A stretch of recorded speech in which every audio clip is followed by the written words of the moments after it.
شخص نے یہ جوابات تسلیم کیے، مان لیا، اس کے لیے لازم ہوگا کہ اللہ کے احکام مانے، یہ منطقی نتیجہ ہے۔ لازم ہوگا کہ رسول کے بتائے وہ راستے پر چلے، لازم ہوگا کہ اپنے آپ کو اللہ کے غضب سے اور عذاب سے اور جہنم سے بچانے کی فکر کرے، یہ عمل صالح ہے۔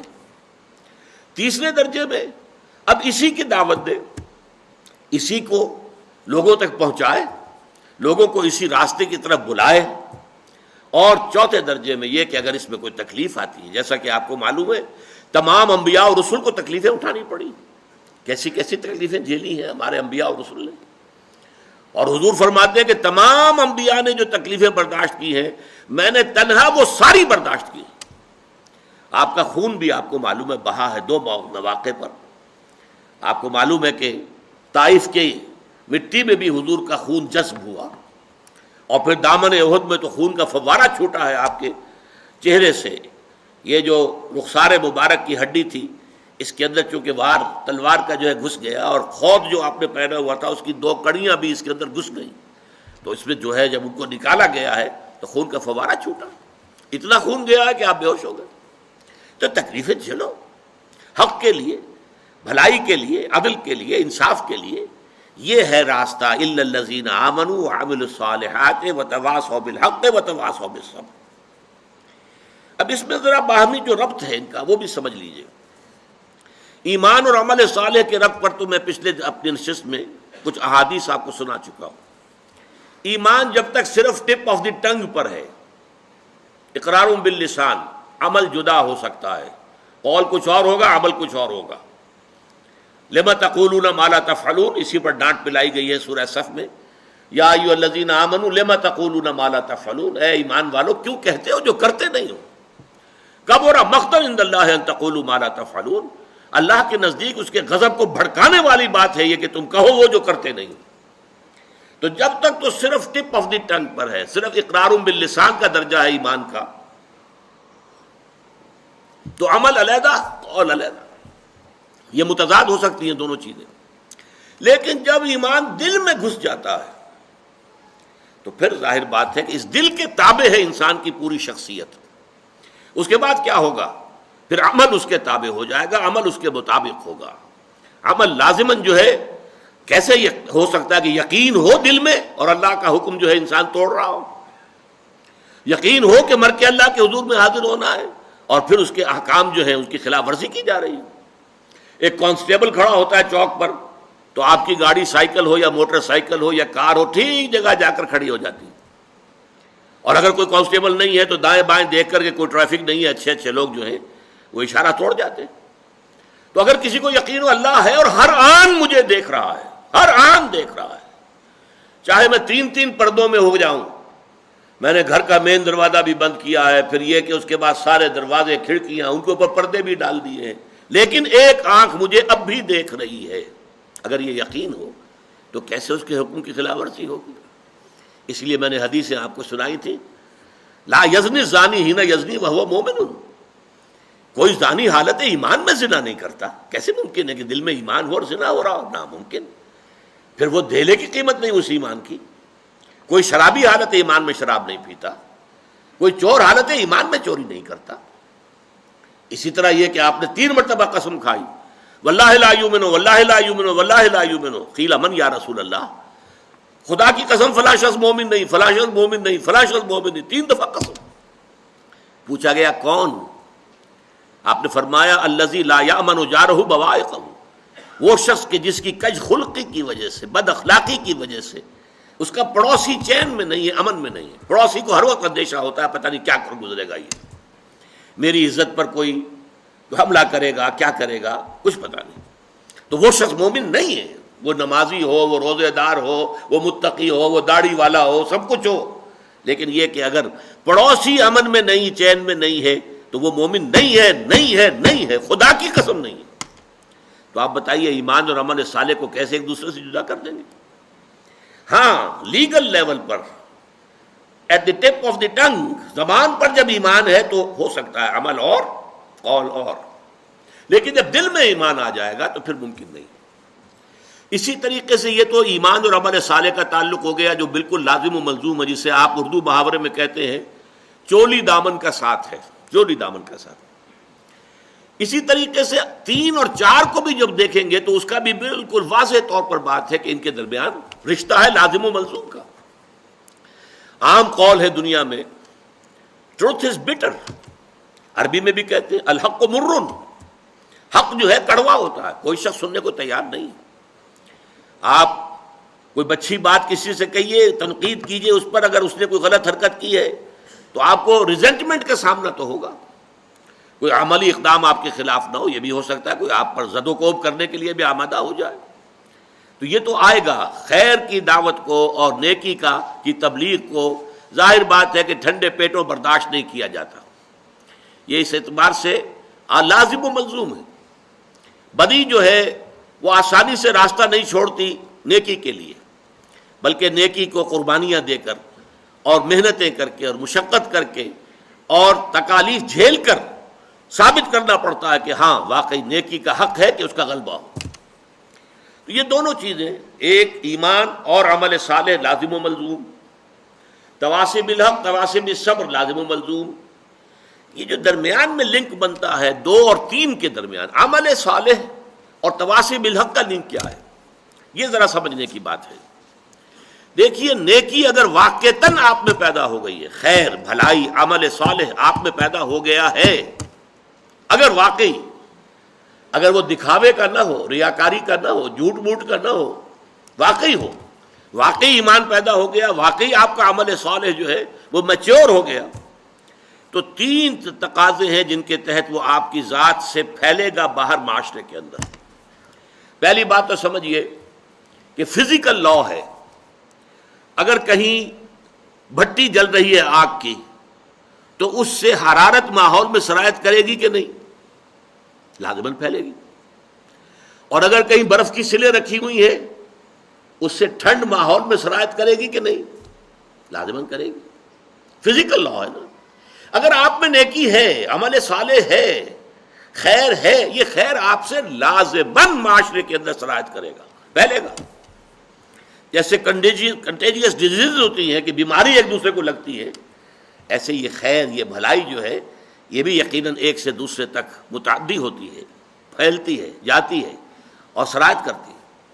ثانیاً فرض کیجئے آپ کو اللہ تعالیٰ نے کوئی خیر دیا ہے، کوئی بھلائی دی ہے، سیدھا راستہ دکھا دیا ہے جو سیدھا جنت کی طرف لے کے جانے والا ہے، تو کیا آپ کی شرافت اور مروت کا تقاضا نہیں ہوگا کہ آپ اسے اپنے عزیزوں، رشتہ داروں، دوستوں، اقربا اور عام انسانوں تک اس کو ان کے ساتھ شیئر کریں؟ آؤ بھائی تم بھی اس راستے پر آؤ، دیکھو اس راستے پر نہ جاؤ، وہ ہلاکت والا راستہ ہے، تباہی کی طرف تم جا رہے ہو، آؤ اس راستے کی طرف جو کہ در حقیقت کامیابی کا راستہ ہے۔ تو اس کے لیے شرافت، جیسے کسی کے پاس اگر دولت ہے تو شرافت اور مروت کا تقاضا کیا ہے؟ وہ اپنی دولت کو شیئر کرے غرباء کے ساتھ، فقراء کے ساتھ، مساکین کے ساتھ۔ تو اس کو شیئر نہیں کرتا تو بخیل ہے، پھر وہ کوئی صاحب کردار آدمی نہیں ہے، شرافت اور مروت سے اس کا کوئی حصہ نہیں ملا ہے۔ اسی طریقے سے خیر ملا ہے، ہدایت ملی ہے، نیکی ملی ہے، وہ جو خیر کا راستہ ہے، کامیابی کا راستہ ہے، اس کی معرفت حاصل ہو گئی ہے، اس کا علم حاصل ہو گیا ہے، تو اس کو شیئر کرنا یہ شرافت اور مروت کا تقاضا ہے۔ نمبر 3، اگر حق کو آپ دیکھتے ہیں کہ وہ مغلوب ہے، حق پامال ہے، باطل کا غلغلہ ہے، باطل جو ہے ڈنکا بجا رہا ہے اور حق جو ہے پامال ہو رہا ہے، قدموں تلے کچلا جا رہا ہے، تو اب یہ آپ کی شرافت کے، آپ کی حمیت اور آپ کی غیرت کا تقاضا یہ ہے، حمیت اور غیرت، کہ آپ حق کا ساتھ دیں، حق کا بول بالا کرنے کی کوشش کریں، آپ اس کے لیے تن من دھن کی بازی لگا دیں۔ اگر یہ نہیں ہے تو آپ میں پھر غیرت نہیں ہے، پھر حمیت نہیں، حمیت حق، غیرت حق جو ہے اس کا تقاضا ہے۔ اس اعتبار سے میں نے آپ کے سامنے رکھا کہ یہ چاروں چیزیں ایک دوسرے کا منطقی نتیجہ ہیں، اور اسی لیے میں نے اس کو جو نام دیا ہے کہ یہ در حقیقت صراط مستقیم کے سنگھائے میل ہیں۔ آپ کہیں جا رہے ہیں تو راستے میں آپ دیکھتے ہیں کہ مائل سٹونز لگے ہوئے ہیں، معلوم ہو گیا کہ فلاں جگہ اب اتنے میل رہ گئی ہے، اب اتنی دور اور ہے، اتنی دور اور ہے، یہ مائل سٹونز ہیں۔ اس سے آپ کو معلوم ہوتا ہے کہ آپ سیدھے راستے پر ہیں، آپ کہیں کوئی غلط موڑ نہیں مڑ آئے ہیں، واقعی یہ اسی رخ پر جا رہا ہے راستہ کہ جو آپ کی منزل ہے۔ اسی طریقے سے صراط مستقیم جس کی کہ ہم اللہ سے استدعا کرتے ہیں نماز کی حرکت میں، اہدنا الصراط المستقیم صراط الذین انعمت علیہم غیر المغضوب علیہم ولا الضالین، اس صراط المستقیم کے یہ 4 سنگھائے میل ہیں۔ پہلا ہے ایمان، قلبی ایمان، دلی یقین والا ایمان، پرسنل کنوکشن والا ایمان۔ دوسرا ہے نیک عمل، اچھے اعمال، بھلائیاں، خوش خلقی، لوگوں کی خدمت خلق، اللہ کے احکام پر عمل، عبادات کو بجا لانا بہتر سے بہتر انداز میں، جو حقوق جس کے شریعت نے معین کیے ہیں وہ سارے حقوق ادا کرنا، پڑوسی کا حق ہے، والدین کے حقوق ہیں، اولاد کے حقوق ہیں، وہ سارے حقوق ادا کریں۔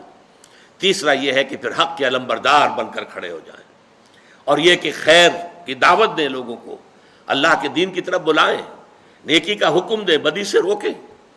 یہ سنگھائے میل ہیں۔ اگر ایمان آپ سمجھتے ہیں کہ آپ کو حاصل ہو گیا، نیک عمل نہیں ہو رہا، تو سمجھ لیجئے کہ غلط موڑ مڑ گئے ہیں آپ ایمان کے بارے میں دھوکے میں آ گئے، ایمان ابھی آپ کو حاصل نہیں ہوا۔ اگر ایمان حقیقی ہوتا تو عمل صالح لازماً ہوتا۔ اسی طریقے سے اگر آپ سمجھتے ہیں کہ میں نیک بن گیا، میں نے نیک اعمال اختیار کر لیے، میں نے نیکی جو ہے اور اعمال صالحہ کی تحصیل کر لی ہے، لیکن اس سے اگلا مرحلہ نہیں آتا، دعوت کا مرحلہ نہیں آتا، امر بالمعروف نہی عن المنکر کا مرحلہ نہیں آتا، خیر کی وصیت اور نصیحت کا مرحلہ نہیں آتا، تو سمجھ لیجئے کہ آپ کا اپنا اخلاق جو ہے کہیں اس کو گھن لگ گیا۔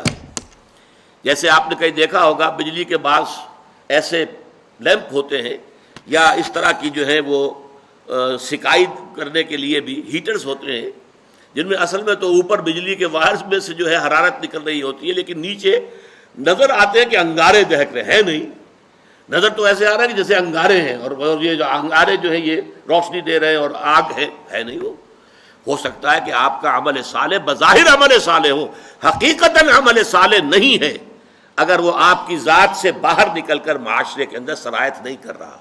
اگر اس نے دعوت الی الخیر، اس نے دعوت الی سبیل رب، اس نے امر بالمعروف نہی عن المنکر کا اگر، اور حق کی حمیت، حق کی حمایت، حق کا بول بالا کرنے کے لیے تن من دھن لگا دینا، اگر یہ مرحلہ نہیں آیا تو گویا کہ آپ کا عمل صالح بھی دھوکہ ہے، فریب ہے، حقیقت نہیں۔ دیکھنے میں آگ ہے، حقیقت میں آگ نہیں ہے۔ دیکھنے میں برف ہے، اصل میں تو یہ شیشے کی سل پڑی ہوئی ہے، یہ حقیقت میں برف نہیں ہے۔ اور اس کے بعد آخری امتحان ظاہر بات ہے صبر کا ہے، جس کے لیے کہ حضرت لقمان نے، ہمارا تیسرا درس جو ہے وہ حضرت لقمان کے بارے میں ہے، کہ انہوں نے کہا تھا اپنے بچے سے، یا بنی اقم الصلاۃ وامر بالمعروف وانہی عن المنکر واصبر علی ما اصابک، اے میرے بچے نماز قائم رکھیے، عمل صالح کی ایک بات ہو گئی، وامر بالمعروف نیکی کا حکم دے، وانہی عن المنکر اور بدی سے روک، واصبر علی ما اصابک اور پھر جو تجھ پر بیتے اسے برداشت کر، ان ذالک من عزم الامور، یہ بڑے ہمت کے کاموں میں سے ہے۔ یہ در حقیقت مضبوط سیرت و کردار کے حامل جو لوگ ہیں وہی ان تقاضوں کو پورا کر سکتے ہیں۔ ان ذالک من عزم الامور۔ اب آخری نقطہ میں بیان کرنا چاہ رہا ہوں، ان چاروں چیزوں میں ایک توازن کی ضرورت ہے۔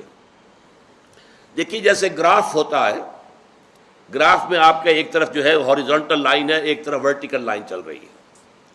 ہاریزونٹل میں آپ لکھ لیجئے کامیابی کے لیے ایمان، عمل صالح، تواصی بالحق، تواصی بالصبر۔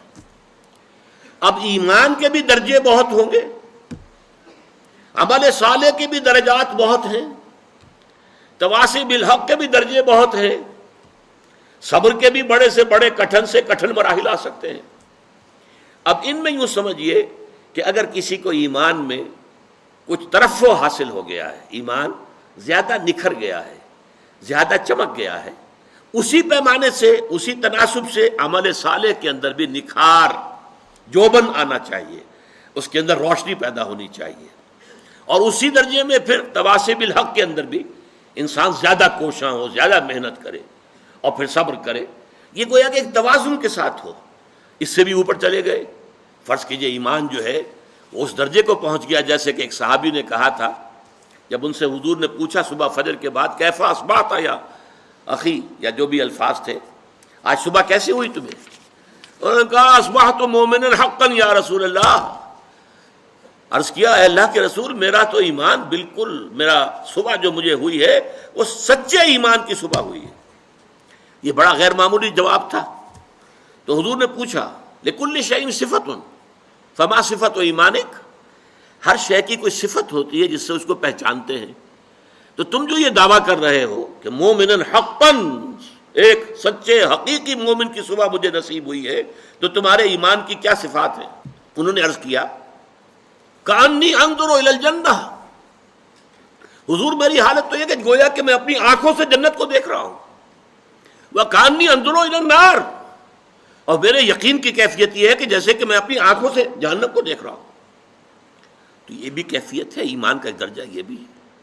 جب ایمان کا یہ درجہ ہو تو عمل بھی بہت بلند ہونا چاہیے، خدمت خلق اس کی زندگی میں بہت نمایاں ہونا چاہیے، اس کے اپنے کردار میں صرف فرائض نہیں، فرائض سے آگے مستحبات، حضور کے نقش قدم پر زیادہ سے زیادہ پیروی، آپ کا انداز ہر طور سے اختیار کرنے کی ہر ممکن کوشش، پھر اسی درجے میں پھر حق کے لیے تن من دھن لگا دینا، جان کی بازی کھیل جانا، یہ چیزیں ایک توازن کے ساتھ بڑھنی چاہیے۔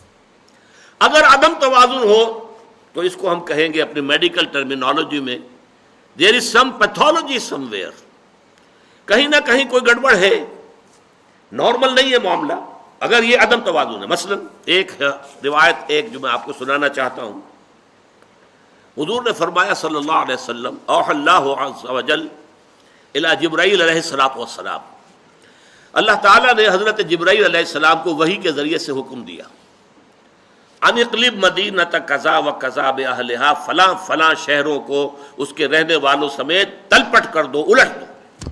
قال فقال، حضور نے ارشاد فرمایا کہ اس پر حضرت جبرائیل نے عرض کیا علیہ الصلوۃ والسلام، اے رب ان فیہا عبدک فلانا لم یعصک طرفۃ عین، پروردگار ان بستیوں میں تو تیرا فلاں بندہ بھی ہے جس نے پلک جھپکنے جتنی دیر بھی کبھی معصیت میں بسر نہیں کی۔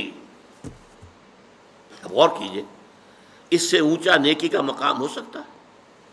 یہ گواہی دینے والا کوئی کرائے کا وکیل نہیں ہے، حضرت جبرائیل ہے، اور گواہی کہاں دے رہے ہیں؟ بارگاہ خداوندی میں، جہاں ابو جہل اور فرعون بھی جھوٹ نہیں بولیں گے، سچ بولیں گے، قال ثوابا، وہاں یہ گواہی دے رہے ہیں۔ اس شخص کے ایمان اور عمل صالح کا کیا حال ہوگا جس کے بارے میں جبرائیل کی گواہی ہے کہ پلک جھپکنے جتنی دیر بھی کبھی معصیت میں بسر نہیں کی۔ قال فقال، حضور نے فرمایا، اس پر اللہ تعالیٰ نے ارشاد فرمایا اقلبھا علیہ وعلیہم، الٹو اس بستی کو پہلے اس شخص پر پھر دوسروں پر، فإن وجہہ لم یتمعر فی ساعۃ قط، اس لیے کہ اس شخص کے چہرے کا رنگ کبھی میری حمیت کی وجہ سے بدلا نہیں، یعنی یہ کہ یہ دیکھتا رہا برائیاں پھیل رہی ہیں، منکرات کا عروج ہے، جو معروف ہے وہ دبا ہوا ہے، شریعت کے جو ہے دھجیاں بکھیری جا رہی ہیں، اللہ کے احکام جو ہیں ان کو توڑا جا رہا، اور یہ لگا رہا مست رکھو ذکر و فکر صبح گاہی میں اسے، پختہ تر کر دو مزاج خانقاہی میں اسے۔ اس نے باطل کا مقابلہ نہیں کیا، اس نے حق کی حمیت میں کھڑے ہو کر اور لوگوں کو جو ہے حق کی دعوت نہیں دی، اور ان کی طرف سے کوئی جو ریزنٹمنٹ تھی اس کو برداشت نہیں کیا۔ یہ زیادہ بڑا مجرم ہے، اقلبھا علیہ وعلیہم، الٹو ان بستیوں کو پہلے اس پر پھر دوسروں پر۔ یہ ہے عدم توازن۔ اس کی دوسری انتہا کیا ہوگی؟ فرض کیجئے ایک شخص ہے، وہ اقامت دین کے لیے جد و جہد کر رہا ہے، تن من دھن صبح شام لگا ہوا ہے، یہ اونچا ترین مرحلہ ہے، یہ تواصی بالحق کی بلند ترین منزل ہے، لیکن دوسری طرف حال کیا ہے؟ ایمان بس صرف سرسری سا حاصل ہے، وہ یقین والے ایمان کی طرف کبھی دلچسپی نہیں ہوئی، توجہ ہی نہیں ہوئی، اور یہ کہ اعمال میں نماز بھی بڑی مشکل سے مارے باندھے کو پڑھی جا رہی ہے۔ اگر یہ صورتحال ہے تو یہ عدم توازن کی برعکس کیفیت ہوگی۔ ان چاروں چیزوں میں توازن ہونا چاہیے۔ والعصر ان الانسان لفی خسر الا الذین آمنوا وعملوا الصالحات وتواصوا بالحق وتواصوا بالصبر، صدق اللہ العظیم۔ اللہم ربنا اجعلنا من عبادک الذین آمنوا وعملوا الصالحات وتواصوا بالحق وتواصوا بالصبر، آمین یا رب